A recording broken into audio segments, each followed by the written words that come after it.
Cette semaine au vestiaire, l'émission sportive de Charlevoix. On parle sport local, du sport le plus extrême d'hiver, soit le canot à glace. À quoi il pense, hein? Je sais pas. Chasse et pêche avec François-Xavier Thibault. Pêche blanche. Et on parle de sport majeur. Ligue nationale de hockey. Canadien, à quoi qu'il pense? Hey! Super Bowl. Ouais, et bien d'autres surprises. Bon vestiaire à tout le monde.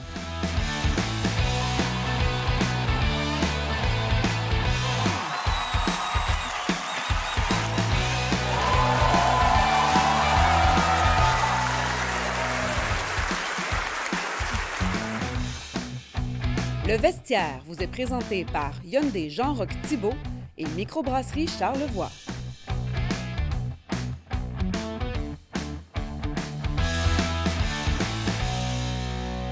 Mathieu, à défaut d'avoir du froid et d'avoir un hiver, on va parler de conditions hivernales, on va parler de canot à glace. Et pour ce faire, on reçoit Annie Harvey, qui est la directrice générale des Traverseurs. Annie, bienvenue au vestiaire. Bonjour Annie. Allô?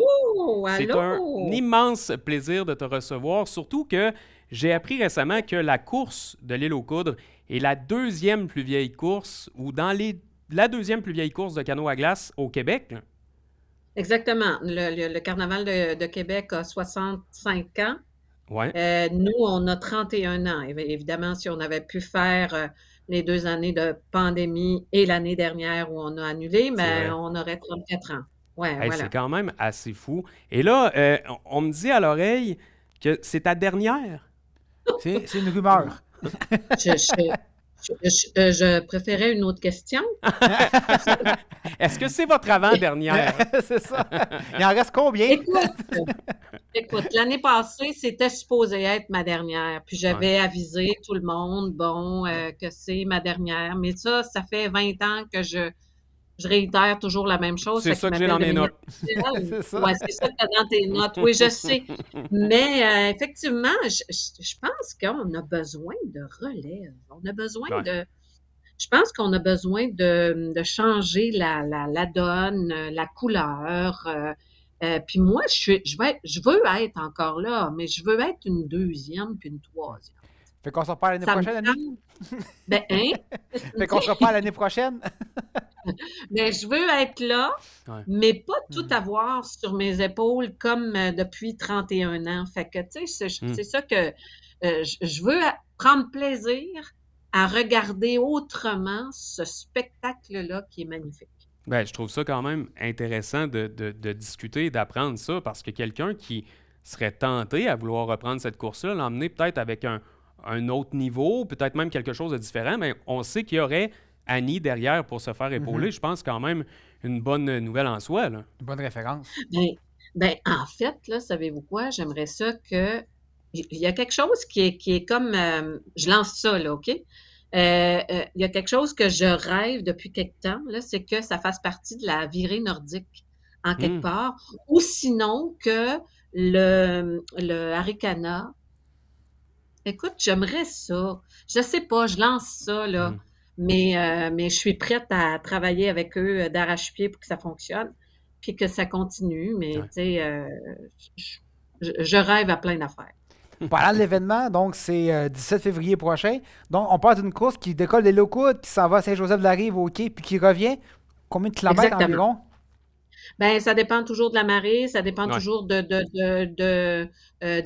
vents, ça dépend toujours des conditions de glace, ça dépend de plein de choses, mais normalement, c'est 4 kilomètres de distance, puis 8 kilomètres, peut-être 10 kilomètres, dépendamment de la stratégie des équipes. Souvent, une course qui va moyennement se dérouler dans à peu près, je sais pas, peut-être 60 minutes. Il y a des équipes qui la font en 1 heure, 1h20, 1h40, ça dépend. Ça dépend. Les meilleures équipes, je te dirais que pour la course qui est de samedi, ils vont la faire en 40 minutes. Wow. Ça, c'est évalué selon les vieux loups de mer et les bons canotiers. Ceux qui sont dans les classes, dans la classe sport vont peut-être la faire en 1h20, 1h10, 1h20. Ouais. On attend combien d'équipes environ pour cette édition-ci? Tout près de 40 équipes, donc c'est beaucoup. On a, la plupart se logent dans la classe sport. Ensuite, il y a la classe élite féminine où on a 6 équipes. Dans la classe élite masculine, on a élite ouverte, on a 8 équipes aussi. OK. Puis dans la classe mixte, on en a une dizaine. Donc, ça se partage. Mais c'est la classe sport qui a le plus de contenu. OK. Puis, en tant qu'organisatrice, est-ce que tu es un peu stressée avec la température, à savoir est-ce qu'il va y avoir de la glace? Une course de printemps. Ouais. Écoute, à la course du carnaval de Québec, c'était une première pour tout le monde. Il y avait, la marée était stagne, c'était à l'étal ou presque. Il n'y avait pas de glace ou peu. Quand ça a changé là, pour le 3e tour de la classe élite homme, il y a eu un peu de glace, mais c'était la première fois où on voyait pas de glace comme ça. Au BIC, la semaine passée, samedi, qui vient de se passer à Rivière-du-Loup, à Rimouski, il n'y avait pas de glace. C'est fou, Fait pareil. que je sais pas qu'est-ce qui va arriver ici. Tu sais, nous, on a un beau plan d'eau qu'on aimerait avoir full glace. La principale, je te dirais, là où je suis inquiète, c'est les vents. Ouais. Parce que ça me tente pas de l'annuler ou ça me tente pas de changer de trajet. Parce que avec l'équipe, tu sais, on a quand même des barèmes, puis avec la CCGQ, l'association, on a des choses à respecter, puis on part pas s'il y a telle condition, on part pas s'il y a le froid qui est extrême, on part pas s'il y a... Puis on change plein d'affaires si l'association décide que ça ne va pas pour la journée où on présente la course. Fait que ce que j'espère, c'est qu'il y ait une belle température. On annonce à peu près -10, -11, et qu'il n'y ait pas de vent. Et à part de ça, je vous dirais qu'il y ait de la glace ou pas. Ouais. Moi, je vais être. Notre travail va être fait. Ça reste une grosse épreuve quand même. Oui, glace ou pas de glace, c'est quand même un sport extrême. Là. Oh, oui. Puis la stratégie là, pour la course de samedi, ça va être de longer l'île. Il va y avoir encore 1 heure de montant en plein centre. C'est beau quand on explique tout ça parce que le fleuve, il est il est très imprévisible. Puis, Ah, il est puis capricieux. il est bien, ouais. Puis il est bien fait. Puis il ne faut pas non plus le dompter. C'est lui qui nous dompte. Hein. Ouais. C'est lui le Et boss, ça vous donc, l'aide. le long de l'île, il va rester, ça va commencer à baisser. Mhm. Le milieu du fleuve, il va avoir à peu près encore 1 heure de montant. Et le long de Saint-Joe, le long de la rive nord, il va commencer à baisser. Donc, la stratégie des équipes, ça serait de longer l'île, de traverser à peu près vers, un petit peu avant le restaurant Le Corylus, et de couper complètement vers Saint-Joseph-de-la-Rive. Ça, c'est ce qu'on va donner, parce qu'on donne des pistes. Ouais. Veux pas, quand il y a des équipes qui arrivent et qui font la course ici pour la première fois, c'est bien sûr que moi, en tant que... Moi, je fais rien que brailler, puis... à un moment donné, je leur dis, écoutez, les petits amis, là, faites pas des affaires qui n'ont pas d'allure. Mais On va vous donner une stratégie. Là. c'est bon pour le spectacle aussi. Je veux dire, c'est pas tout le monde qui peut s'entraîner ici puis qui connaît le fleuve d'ici. Le fleuve d'ici est un fleuve en soi unique. Là. Je te dirais que même Jean Anderson, qui est Un des tops, top un des tops, pendant une semaine de temps, là, avant la course, il est sur le nerf raide. Ouais. Même si ça fait 31 ans qu'il le fait. Parce que ça change. on ne sait pas, hein? On ne sait pas qu'est-ce qui va arriver. On ne sait pas, il va-tu avoir un petit peu de vent la veille qui va faire que ça va tout déplacer les... Tu sais, on n'a pas d'assurance là-dessus. Même pour le départ de notre course, on ne sait même pas. Il faut le voir la veille. Il faut voir le matin même. Comment on va faire notre départ. Est-ce que les coureurs vont encore aller chercher le fameux sac postal comme les années passées? Ben, tu sais bien que j'ai gardé cette... moi, je vis dans le passé. Moi, je vis dans le passé. Qu'est-ce que tu veux? C'est historique. Annie, c'est historique, la course. Je veux dire, ça part pas de nulle part non plus. Il y a un lien avec ça. Là. Ben, il faut que ça rappelle l'histoire. Il faut que ça rappelle d'où on vient. D'autant plus que cette année, on a l'équipe de l'île aux grues qui arrive avec leur canot de bois. T'imagines? J'ai des frissons juste à en parler. Et l'équipe est constituée... Pardon? J'aurais des frissons sur le canot, moi. Non, mais ça, oui, puis ça ne sera pas encore... Je vous dis, on va avoir des frissons, mais ça ne sera pas à raison de la température. Ça va être parce que le setup est trop beau pour rendre hommage à ce sport-là, puis aux traversiers de l'époque, puis je pense que lui, Kevin Gagné, qui a fait le modèle du canot avec Raymond Lachance, je pense que lui, il a vraiment compris qu'est-ce que c'était que le canot à glace.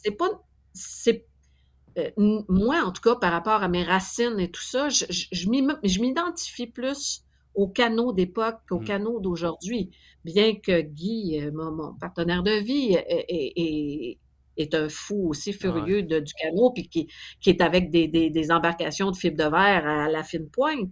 C'est pas ça. C'est que j'ai besoin de me rattacher à quelque chose. Puis je pense que aux sources. Ces signes-là, il ne faut pas les oublier. Il faut savoir d'où on vient pour savoir ce qu'on s'en va. Généralement, ça marche. Ouais, ça marche parce qu'on laisse quelque chose en même temps, nous aussi. Fait que là, il va y avoir le canot de bois qui est c'est des gens de l'île aux grues. Puis il va y avoir Bruno Harvey qui revient pour Chaussée Crampon. Bruno qui a été une sommité pour l'île aux coudres pendant bien des années. Puis mes amis de normaux, les amis normales là, qui viennent à chaque année, Volvo, Benoît Gilbert, je suis en train de leur dire, ben là, restez après pour un verre parce que c'est ma dernière. Puis ils me disent, non, c'est parce que on va te voir l'année prochaine. En terminant, Annie, si les gens veulent assister à la Grande Traversée, ils se présentent où et à quelle heure? Écoute, le départ est à 10h15 de l'île aux coudres. Si vous voulez voir le départ, il faut traverser à l'île par le traversier de 9h30 et vous allez voir le départ. Puis après ça, vous allez pouvoir reprendre le traversier de 11h si vous voulez prendre 11h, mais normalement, rester pour voir la remise des trophées puis tout ça sur le quai. Mais du côté de Saint-Joe, là, on a un super spot qu'on voit très bien. Quand on prend le sac de poste, ça se tiraille un peu, c'est top. Puis c'est ça. Donc, 10h15 pour le départ de course et 10h30 en toute, je le garde sous réserve. Il y aurait peut-être une petite sortie avec le traversier qui ferait 10-15 minutes sur le fleuve pour aller voir les équipes de plus près parce qu'il y a une traversée à 11h normale dans son horaire. Puis il va y avoir plein de monde sur le quai, ça va être le fun. Les animateurs, 3 têtes grises qui ont de l'expérience au bout, qui vont vous expliquer tout ce qui se passe dans le canot. François Lachance, Marcel Bouchard et Rénal Fortin qui est intronisé le soir. Écoutez, venez voir ça, c'est un peu bonheur. Puis l'événement, là, c'est unique. Il n'y en a pas, c'est unique au monde. Puis on en a une dans Charlevoix. Profitez-en. Profitez-en. Ben Annie, on te dit un gros merci et c'est intéressant et c'est beau de voir à quel point, même si c'est ta dernière, tu as la passion du début. Donc, merci Annie puis bon succès. À l'année prochaine. Merci. Merci. Bye. Bye bye.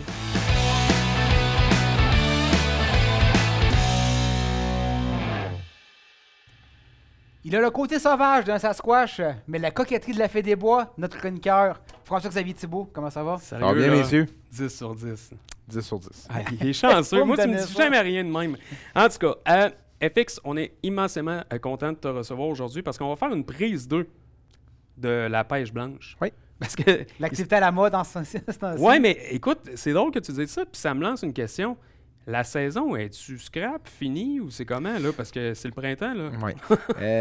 Ça dépend des secteurs. Exemple, si on parle du fjord du Saguenay, comme là, ce matin et même hier, il y a des gens qui ont mis des photos qu'à Saint-Fulgence, la saison est pratiquement annulée, si on peut dire, parce qu'il y a des endroits à l'eau claire. Sur la rive nord du fjord. Par contre, du côté de la baie, oui, à certains endroits, il y a eu des craques. Exemple, des grandes fissures linéaires là, de plusieurs centaines de mètres. Mais ce qu'il faut comprendre, c'est que oui, cette année, il y en a peut-être un petit peu plus qu'à normal, mais il y en aura toujours quand il y a des grandes marées. Parce que la fluctuation de l'eau fait en sorte que ta glace va monter et descendre, il va se faire des craques. Mais là, la craque facile. Mais la craque facile, étant donné l'épaisseur, les changements de température, les variances et tout ça, c'est sûr et certain que c'est très problématique en périphérie de la baie ou l'Anse Saint-Jean. Comme Pêche et Océan Canada, la garde côtière ont publié un communiqué ce midi qu'à l'Anse Saint-Jean, il y avait une grande fissure qui impliquait l'installation de certains pêcheurs d'un côté de la fissure et de l'autre côté, il y avait un certain nombre aussi. Donc, ça va être une période de vigilance à avoir dans les prochaines semaines parce que même le mois de février est bien amorcé. Il va falloir faire attention parce que c'est pas sécuritaire à tous les Mais endroits. c'est plus difficile pour les pourvoyeurs qui ont, par exemple, plusieurs cabanes, qui Ben, n'ont pas pu les mettre. Là, C'est ça que je trouve triste, c'est qu'exemple, les villages n'auront pas lieu cette année à l'Anse-Saint-Jean, Ville-l'Abbé, etc. Ça va être annulé de ce côté-là. C'est ça qui est le plus triste. Beaucoup de pertes de retombées économiques, C'est exemple, pour sûr. le Saguenay. Puis par la bande, nos détaillants chasse à pêche de la région, parce que souvent ceux-là qui prennent une semaine de vacances pour aller à la pêche, ben, ils vont acheter de l'équipement pour ça. Fait que c'est triste de ce côté-là. Mais il est quand même possible d'y aller par nous-mêmes, en périphérie des villages, sur le bord des battures, des baies, ou avec nos tentes, ou un petit abri de fortune, ou y aller simplement avec un sonore, une canne à pêche, puis notre motoneige. Fait que oui, c'est plate pour une grosse installation, mais sinon on peut y aller quand même. Mais je suis quand même épaté et surpris d'apprendre que c'est très surveillé. Ouais. Tu sais, des communiqués de presse, Ouais. OK, tel crack, on l'a. Tu sais, il y a quand même beaucoup de. Ouais. Les réseaux sociaux permettent ça. Ouais. Puis ça permet aussi de communiquer nos prises, dont la plus grosse prise de la saison jusqu'à maintenant, un flétan de 120 livres a été pris par un résident de Baie-Saint-Paul la semaine dernière. 10 sur 10 pour le lien. Oh, ouais, ouais, quand même, là. Mais moi, Ouais. je m'attendais à que ce soit FX là, qui pogne le flétan, puis ça pèse combien, ça? Ben là, celui-ci, on parle de plus de 120 livres. Ça a été pris dans la région de l'Anse-Saint-Jean par nos amis là, Guillaume Tremblay et Guy Gilbert, des amis à moi, des bonnes connaissances. Guillaume, un passionné, il a étudié son territoire, il a fait une bonne lecture du fjord, puis ça lui a permis, avec la persévérance et C'est quelques malade. techniques, de prendre la prise d'une vie. Ça a pris plus de 4 heures à prendre le poisson, à le sortir. Puis comme il me disait, j'ai contacté Guillaume pour prendre l'information un petit peu, puis il me disait, tu sais, c'est le poisson d'une vie. Mais lui, il y allait pour le long shot à bon français. Là. Ben, Le poisson trophée. Là. au préalable, il était allé chercher son permis de pêche scientifique au musée du Fjord à Ville-l'Abbé. Il avait patronné un endroit qui était adéquat selon lui, puis il avait fait du bouche-à-oreille, parce que ceux-là qui pêchent le flétan, souvent, ils se partaient un petit peu d'informations. Ça, par exemple, je ne suis pas au courant de tous les détails qui se sont échangés. Il le dira pas avec non plus. d'autres gens. Ouais, c'est ça. Mais ce que je sais, c'est que la communauté est assez ouverte, puis les gens veulent qu'on prenne en soi du flétan, parce que le but, c'est une pêche scientifique, c'est de faire avancer la science. Parce que là, on étudie à savoir, est-ce que la population de flétan qu'il y a dans le fjord, elle se régénère par elle-même, ou c'est des résidents plutôt du golfe Saint-Laurent qui émergent dans le fjord. Parce que ce qu'il faut comprendre, c'est qu'au début du fjord, à Tadoussac, à l'embouchure, il y a un haut fond. Ce haut fond-là, il est très problématique pour le flétan parce que c'est un poisson de grande profondeur et des fois on se demandait est-ce que le flétan a de la misère à aller dans le fjord. Donc en soi, si la population maintenant se régénère par elle-même dans le fjord, c'est une gestion complètement différente que la pêche commerciale qui se fait dans le golfe du Saint-Laurent. Ça va être deux populations entièrement différentes. Là. Question un peu niaiseuse. Oui. Je m'en occupe cette semaine. Ah, OK, je te le laisse. On parle de pêche scientifique. Est-ce que le flétin le remet à l'organisme ou il peut Ben, quand même le garder, le couper, Parce que lui faire c'est des bon filets? du flétan. Oui, il peut le garder. Par contre, la procédure, c'est suite à la capture, on va l'enregistrer au musée du fjord. Il pèse avec une pesée électrique. Ensuite, ils vont prendre des mesures au niveau du crâne, des ossements, l'âge, la densité, longueur, etc. Des données vraiment pour Biopsie. Il est étudié. Là, des données pour l'espèce. pondérer si c'est un mâle ou une femelle. Puis aussi, exemple, l'âge du poisson. Parce qu'ils veulent vraiment prouver que si ce poisson-là se régénère, ben, on va pouvoir le pêcher récréativement. Donc, plus de gens vont pouvoir le pêcher à long terme. Mais d'un, c'était pas niaiseux, là. J'avais la même question. Ouais, merci. Mais est-ce qu'on empêche beaucoup de flétans dans une saison? Ou... Ben, tu sais, Parce comme qu'on ça, n'entend pas parler de tant que ça. Là. si je me trompe pas, tu sais, je pense que la dernière saison, ça en était pris une dizaine. Je pense Ok. une 15, entre 10 et 15, je me trompe pas, là, je peux me tromper. Mais cette année, on est bien parti, je pense qu'il y en a 5 ou 6 déjà d'enregistrés. Fait que c'est quand même intéressant. Beaucoup d'activités pour le fjord. Puis à force d'en prendre, ben là, les gens se disent, OK, là, je sais Ah oui, que là, dans 600 pieds d'eau, exemple, dans 700 pieds d'eau, c'est là que ça se tient. Tel type de profondeur. Puis de ce qu'on entend, c'est que le flétan aime beaucoup les plateaux. Dans le fond, les fonds du fjord qui sont linéaires, qui sont planches, parce que c'est un poisson qui est plat. Fait que lui, il se promène là, il va ramasser les rebuts, puis il va aller chercher sa nourriture ainsi. Donc, en soi, là, on trouve un patron de pêche peut-être qui va être une tendance là, pour Est-ce prendre qu'ils sont tous gros comme ça? Ça peut être il y a des flétans de 30 livres, mais eux autres se font remettre à l'eau, exemple, des plus petits, même 15-20 livres, là, parce que ça prend une longueur minimale. Ça, je suis pas au courant de la longueur minimale. Mais ça prenait une winch. Là. Ouais. Ça, je veux Mais tu dire, sais, l'année dernière, il y a un pêcheur qui en a perdu un, puis ça a pris 24 heures. Puis il a perdu au bout de 24 heures sur la ligne, Un peu choquant. à 5 pieds du trou. Mais on ne sait pas si c'est un requin ou si c'est un flétan. Ça, on le sait pas, par exemple. Mais pour vrai, là, tu t'équipes pour Oui. le flétan. Ça prend une ligne de minimum 60 livres test. Là, Guillaume l'a pris avec une ligne de 40 livres, mais 60 livres. Avoir peur. 60 livres avec un leader, un avançon de fluorocarbone de, mettons, 80 livres ou de 100 livres test. On va mettre un leurre entre 8 et 12 onces, exemple, pour aller en profondeur, garder notre fond. On va nourrir le flétan, on va mettre un appât, exemple, un morceau de saumon ou du flétan ou du hareng. Puis on va viser vraiment des grosses bestioles. On n'ira pas pour le petit Sébastien. Il faut que l'appât soit vraiment à côté au fond de l'eau. Oui, il faut jiguer un petit peu, puis faire des pauses. Il faut faire ça de manière intermittente, surtout dans des structures adéquates. Tantôt, mon éminent collègue a parlé de température. Est-ce que la température de l'eau influence un peu la pêche? Oui, ça influence, mais je te dirais, dans un fjord, c'est tellement profond que l'eau reste froide tout le temps. Ça va surtout fluctuer au niveau des lunes et au niveau des marées. Puis la pression barométrique. Parce que les autres, les poissons, si la poisson est trop haute, ça fait grossir leur vessie natatoire. Puis la vessie natatoire fait en sorte qu'ils n'auront pas d'appétit. Puis le moment qu'ils vont faire trop une variance de profondeur, ils vont être désorganisés. Fait que ça va les mettre en danger. Fait que ça va jouer pour beaucoup. Est-ce que tu t'attends à ce qu'il y ait une... J'allais dire là, la ruée vers l'or, là tu sais, au Klondike, on va chercher le flétan puis on essaie le trophée. Tu penses-tu que là, on est en train de créer un monstre? C'est les nouveaux panaches. Oui, tu sais, avec les groupes de discussion en plus, puis tout ça, puis il y a une effervescence qui se développe, puis il y a un intérêt, que ce soit des plus jeunes ou des personnes qui sont habituées à pêcher le fjord, parce que c'est mythique. C'est un poisson qui est puissant, c'est le combat d'une vie, c'est pesant, c'est très rassembleur, parce que quand on sort le flétan de l'eau, il ne faut pas être tout seul, il faut percer le trou, il faut agrandir le trou, il faut le gaffer avec une gaffe, il faut l'amener sur la glace. Fait en soi, le fjord, moi je pense que c'est prometteur à long terme qu'on prend une pêche au flétan. Quand est-ce que tu nous amènes pêcher le flétan? Quand je vais prendre mon permis et que je vais y aller. C'est sûr qu'on est enregistré. Là, ça serait beaucoup plus réaliste de vous inviter dans une ouverture éventuelle de la ZEC des Martres pour la pêche à la truite mouchetée, parce que c'était mon prochain sujet que je voulais discuter avec vous. Oui, bien rapidement, on va en parler. Parce que c'est actualité dans la dernière semaine. Parce que tu nous invites, puis c'est important. Exactement. Ouais. On a des preuves maintenant. En actualité, dans les 7 derniers jours, sur la page Facebook de la ZEC des Martres, on sonde les gens à savoir si les pêcheurs seraient intéressés à avoir une éventuelle saison de pêche hivernale, parce que d'habitude, c'est le lac Glabé qui est ouvert dans le secteur 3 de la ZEC des Martres pour la pêche sur la glace. Mais là, cette année, il est fermé. Puis là, en soi, il y a des gens qui aimeraient ça pêcher l'hiver, puis ça aurait des belles retombées économiques pour notre ZEC, puis aussi pour les jeunes familles, ça pourrait inciter les gens. Fait que moi, dans le fond, j'ai analysé un peu les suggestions de la clientèle. Puis il y en a vraiment qui ont des choix précis de lacs, qui connaissent leur plan d'eau, puis qui pensent qu'ils vont prendre une ouverture de quelques lacs dans les prochaines années. Moi, j'ai fait mon pronostic. C'est sûr et certain que j'aimerais que le lac de la Galette soit ouvert à monsieur, madame, tout le monde sur la ZEC des Martres. Premièrement, pourquoi? Kilomètre 36, la route 381, sur le bord du chemin. Très facile pour les familles, autant en raquette qu'en motoneige. Un lac très poissonneux. On pourrait faire un plan d'ensemencement, peut-être. On pourrait faire du transfert de lac, mettre plus de truites pour un bon support du milieu. Puis aussi, un lac qui a beaucoup de structures. Très facile à pêcher. Pas nécessairement le plus creux de la ZEC, donc ça serait intéressant. Le lac à l'écluse pourrait être intéressant aussi. Le lac Barley, des grands lacs, des grandes étendues d'eau qui ont déjà des bonnes populations de truites mouchetées sur le lac. Pas besoin d'ensemencer nécessairement le lac. On pourrait faire des quotas plus restreints. Pas obligé de mettre ça à 15 ombres de fontaine. On pourrait mettre ça entre 5 et 10, puis avec un nombre de 5 lignes par personne. Je pense que ça pourrait être bon pour la vitalité de la ZEC. Ça pourrait être des belles retombées. Puis aussi, les gens pourraient être contents. Puis tu peux gérer tes lacs, tu l'ouvres un certain c'est ça. L'hiver, tu l'intègres dans ta gestion. Moi, je ne suis pas gestionnaire de la ZEC, mais moi, ce que j'aimerais, c'est qu'on ouvre entre 5 et 10 lacs avec des ouvertures différées. Exemple, début de saison, du 15 janvier à aller au 15 février, on ouvre 5 lacs.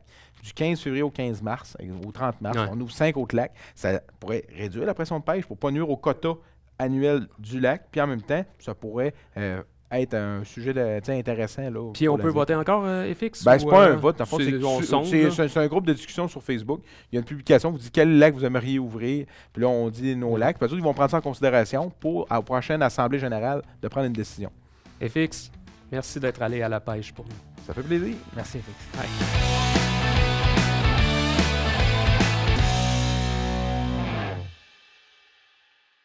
Grosse fin de semaine de sport, Super Bowl, le Canadien a joué. Ou pas. Ouais, il a oublié de jouer.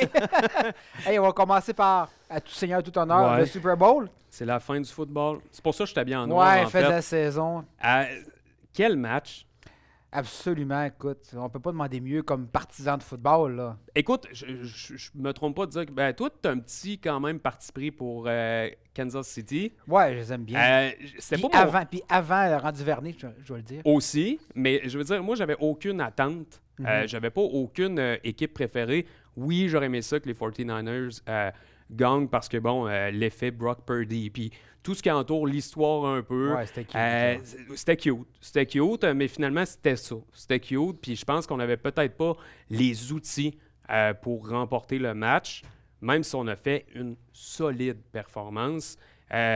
On les mangeait là, en première mi-temps. C'était une domination de la défensive. C'est ça qui est surprenant parce qu'on parle de domination, mais les Chiefs ne perdaient que par 10 points. Parce que la défensive des Chiefs est arrivée aussi, elle s'est présentée vraiment. Tu as raison, là. On peut pas dire que ni un ni l'autre avait un avantage en début. T'sais, moi, j'ai été juste surpris de voir que les 49ers étaient capables de corriger un peu, justement, l'attaque, qui était quand même une attaque surprenante puis qui peut sortir beaucoup de choses. Là. Mais Pacheco n'a pas été dominant au sol en première demi. C'est ça qui a été le principal problème. C'est qu'il y a il pas a gagné joué 2 verges, 3 verges. C'est ça. Puis à la fin... à deuxième demi, là, ça a commencé à marcher. Puis on a vu Mahomes faire du grand Patrick Mahomes. Il a découpé littéralement le terrain quand c'était le temps. Mais ce qui est surprenant, c'est qu'on a parlé beaucoup de l'offensive, de la défensive. On n'a pas parlé des unités spéciales, puis c'est ça qui a joué un rôle majeur durant la rencontre. Ben oui, puis c'est souvent ce qu'on dit quand on parle d'un match d'importance comme le Super Bowl, comme ça, la Coupe Stanley, les impondérables. Souvent, eux, on ne peut pas les quantifier, les qualifier parce qu'on ne sait pas ce qui peut arriver. Ça peut être une interception, ça peut être un échappé de ballon. On a tout eu ça. Mais écoute, un converti d'un point qui a été manqué, qui a été bloqué par un joueur des Chiefs. C'était le match, en fait. Littéralement, il aurait gagné s'il y avait eu ce point-là. C'est fou. Ou le retour de boîtier de dégagement qui a touché la cheville. Oui, puis je riais parce que les commentateurs se disaient « Hey, qu'est-ce qui se passe? Pourquoi il a fait ça? Crampe au cerveau? » Non, il a touché la cheville du gars. Mais écoute, il y a 2 points très, très, très importants, puis je veux t'entendre là-dessus. Tu sais, on a eu la preuve que le règlement devait être changé pour la NFL. Absolument. Tu sais, le fameux règlement que c'est un pile ou face qui décide si tu gagnes le plus gros trophée au football. C'est le premier qui fait des points, c'est fini, on arrête ça. Ben là, on s'est rendu jusqu'à la fin de la prolongation avec un spectacle incroyable, un quart qui va passer à l'histoire, selon moi. Ah, il est déjà dans l'histoire, là. Et tant mieux qu'on ait fait ce changement-là, parce que sinon, c'est les 49ers qui gagnaient là aussi. Puis on aurait dit la même chose. C'était un règlement illogique aussi. On s'entend là-dessus. Là. Il n'y en a tellement pas eu souvent, c'est ça que j'ai compris. Ben, exactement. Qu'on ne l'avait peut-être pas réfléchi, en tout cas, on ne l'avait pas vu. Et là, on l'a corrigé. Mais la question que je te pose, Mathieu, est-ce que là, c'est une dynastie, c'est correct, on la voit, on peut y toucher. Mais est-ce que c'est la fin? Est-ce qu'on a fait le tour, justement? Ben, chaque année, les Chiefs perdent des gros morceaux pour des raisons salariales, mais ils réussissent toujours quand même par remplacer par comité, on peut dire. Là, l'année prochaine, s'ils perdent Jones en défensive, puis qu'ils ne vont pas chercher de l'aide en attaque, notamment un porteur plus régulier, puis un bon receveur, ils vont trouver la saison longue, mais tu sais, toutes les autres clubs pris quasiment pour une blessure de Pat Mahomes. C'est là que j'allais te dire. Moi, je pense que c'est la fin de cette dynastie-là. On a vu le meilleur. Ils vont être encore compétitifs. Mais Mahomes peut tellement faire un match à lui seul. C'est pas pour rien qu'il a été nommé le joueur le plus utile. C'est exactement. Et j'espérais que ce soit lui, parce que c'est vraiment lui qui a donné une correction à la défensive. 3e quart repêché à son année de repêchage en plus. Mais c'est lui qui a le plus de courses. En bout de ligne, c'est lui qui a fait les plus gros jeux.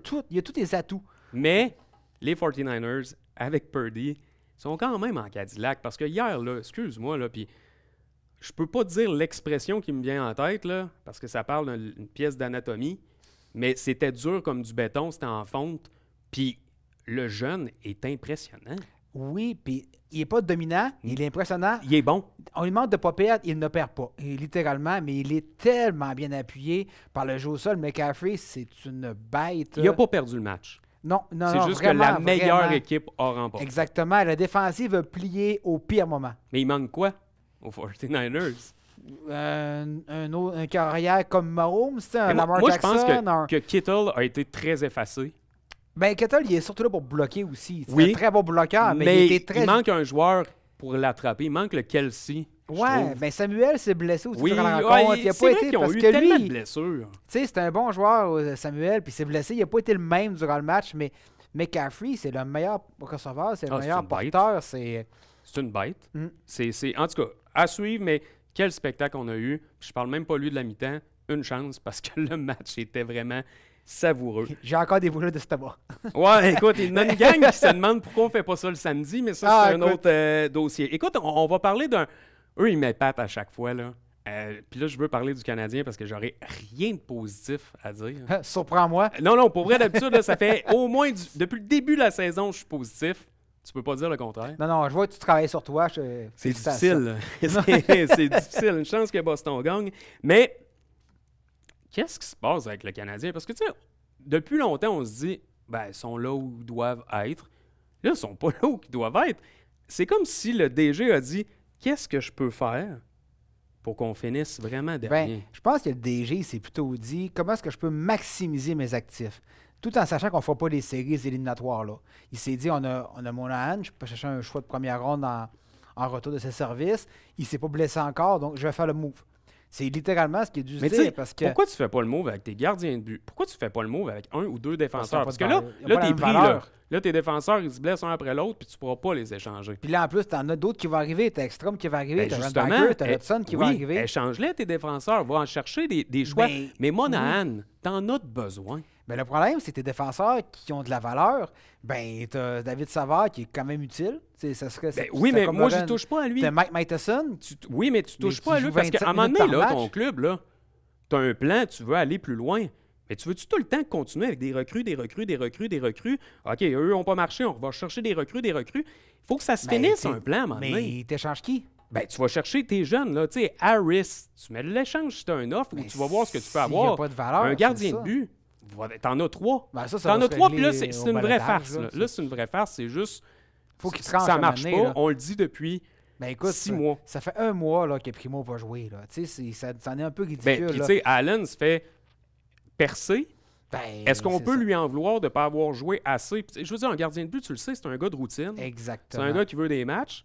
Puis là, tout le monde, il félicite Allen au Centre Bell quand il fait un arrêt. Hey, écoutez, là, toujours bien pas de sa faute. Là. Mais le problème du Canadien, là, oui, échanger Monahan, c'est décevant, mais c'est parce qu'à la base, c'est qu'ils n'ont pas de deuxième attaque. Tu sais, tu as une première ligne avec Slavkovski, Suzuki puis Cofield, mais après ça, c'est pas menaçant, c'est pas épeurant. Là. Donc, toi, tu es l'équipe adverse, tu contrôles le premier trio. Si le premier trio va bien, l'équipe gagne. Mais si le premier trio ne performe pas, l'apport offensif des 2, 3, 4e trio, elle est nulle. Donc, tu sais, la blessure à Dak fait extrêmement mal cette année. Ben oui, et c'est là que je viens à redire que, tu sais, Monahan, tu n'avais besoin pour...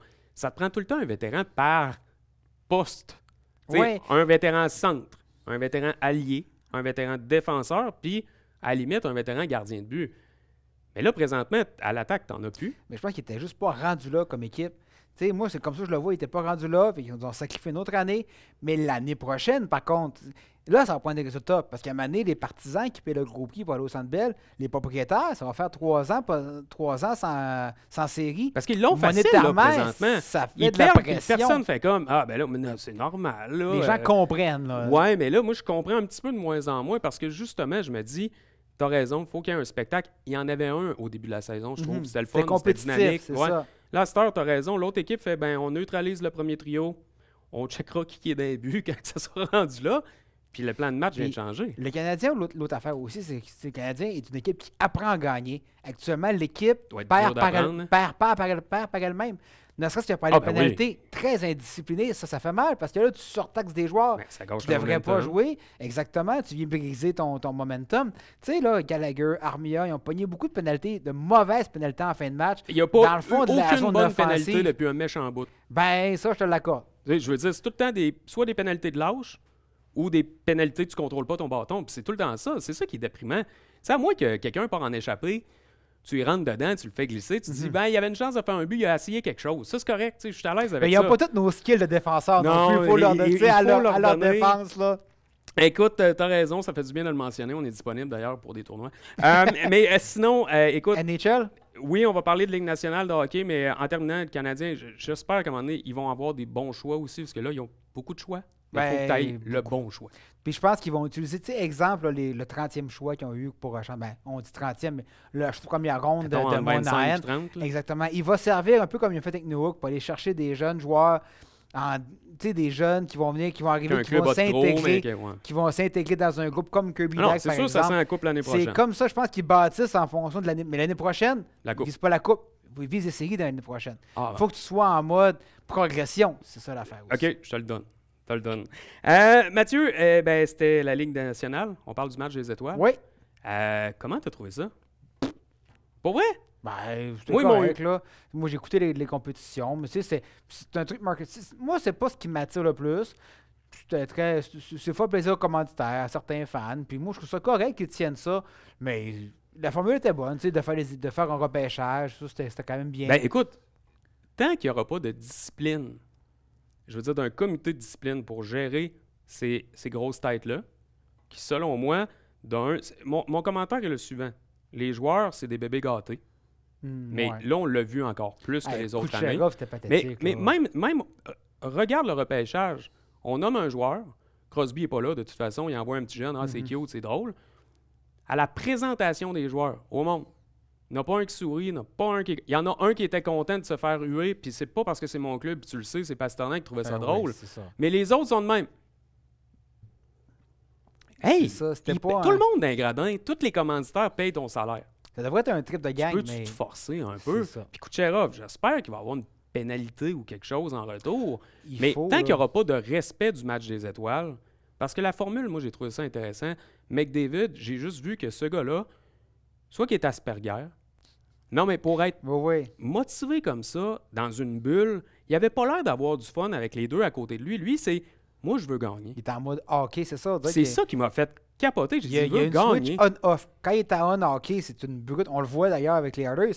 Mais quand il est à off, il est vraiment Oui, off. mais là, il est au match des étoiles. C'est une compétition. T'as Kucherov qui a l'air d'un clown, d'un épais, tant qu'à moi. Ah, ni plus ni moins. Ben après ça, t'as l'autre. Tu sais, c'est 2 poids, 2 mesures, mais au moins, ils ont donné de l'argent. Il y a de l'argent qui est Ben, ils ont tenté de mettre un enjeu, de mettre...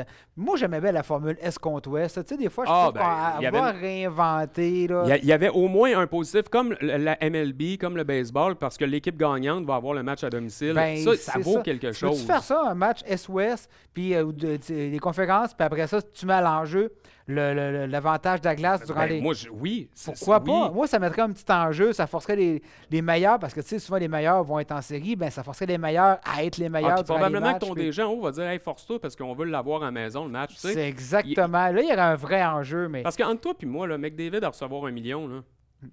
Puis l'autre affaire aussi, là, c'est que c'est pas tous les meilleurs qui y vont. C'est que tu sais, t'as Ah, beaucoup, ben. là, ils veulent un joueur par équipe, là, mais si tu veux avoir les meilleurs, envoie les meilleurs. là. Mettons Suzuki, là. Non, mais on jase, là. Puis Ouais, je ouais. veux pas m'acharner sur le Canadien, mais tu sais, Suzuki, qu'est-ce que tu veux qu'il. C'est un joueur talentueux. Mais c'est-tu un des meilleurs de la Ligue Est-ce que c'est actuellement? un. Tu sais, j'ai est-ce de que la c'est un misère. des 60, des 30 meilleurs, en fait? Tu sais, c'est Ça se là. peut qu'il y en ait 6 d'un club, puis pas dans un, puis c'est ça pareil. Puis l'année Ben, prochaine, ça sera l'inverse. Ça forcerait les clubs moins bons, entre guillemets, Ouais. à développer des joueurs et aller chercher de la visibilité comme ils peuvent aller chercher. Tu sais, ça serait une vraie compétition, mais Gary Bettman, il gère ça en bon gestionnaire, il veut faire plaisir à tout le Oh, monde. ouais, tout le monde. Puis justement, ben, il a réussi à attirer l'attention positivement en parlant il a mis de la pression sur Arizona, en parlant de peut-être future Ah, expansion. C'est sûr, on y croit tout. De Regarde, j'ai le poil déménagement. levé. Je suis comme les Nordiques, elles reviennent l'année prochaine. Ben, il a nommé toutes les villes, Toutes. sauf... Sauf Québec, il y en a un Exactement. théâtre. Mais bon, en tout cas, je veux pas aller là-dedans. Il y a trop de censure. C'est trop, Euh, ça fait trop mal. Écoute, une bonne nouvelle, par exemple, c'est Patrick Roy. Ben, vraiment, c'était le temps. Pauvre Ottawa, vive Patrick Roy. L'effet Patrick Roy se fait déjà sentir. 3-3-1, c'est Oui, quand mais même tu sais, pas, l'attitude, je trouve, qu'elle a changé. Exactement. Il est tellement intense, ça en est drôle. Ben, là, tu sais. il a même expliqué à des joueurs des expressions québécoises. Non, c'est ça. Qu'on a tous compris à la maison, mais tu sais, pour vrai, c'est un modèle gagnant. Là. Tu peux pas être. Il arrive avec une réputation, puis il arrive... Puis on voit comment dire ça. La situation est parfaite pour lui. Il arrive avec l'Islanders. À Islanders, là, il y a un boss. Lou Lamoriello, c'est clair. Mêle-toi pas des affaires hockey, toi, coach. Puis Fais je ta pense job. que ça fait exactement le bonheur de Lou en haut qui dit je te laisse ce qui se passe en bas. Tant que je vois une progression, tant que je vois des joueurs qui se donnent pour toi, je vais être Puis- content. Puis Lou, c'est un gars qui peut gérer l'ego de Patrick Roy. Parce Ben, que il a réussi déjà en partant. Ben, c'est ça. Souvent, tu sais, il avait peur. Je pense que les gens avaient un peu peur de lui, de son attitude, de son ego. Mais Avec- je pense que lui, il dit, moi, je suis pas capable de jouer. Samedi-moi là. Écoute, il y a eu Pat Burns comme coach. En tout Fait cas, que, je tu suis sais, juste lui, content qu'Ottawa a admis qu'ils ont Ouais. passé à côté. littéralement, c'était à peine à mot couvert. Oui, exact. Hey, gars, Mathieu, c'est déjà tout pour les sports majeurs, mais je veux te promettre quelque chose. J'attends. La semaine prochaine, il faut absolument parler de F1.